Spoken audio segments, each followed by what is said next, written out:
Got her just about all sorted out.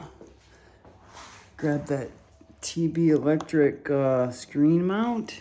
Man, I love it.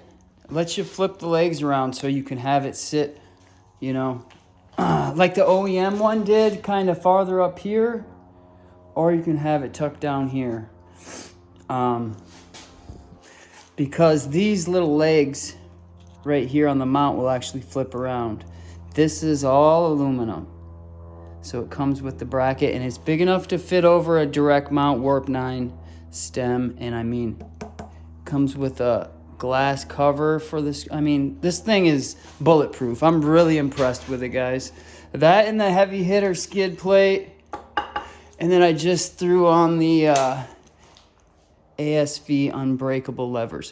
If you guys are gonna buy these, look for coupon codes online. I know Matt Burkeen, he follows Supercross and stuff. He's got a code. It's Matty B820, and that saved me $30, 20% off the levers. So anyway, I hope that helps you guys out. Later.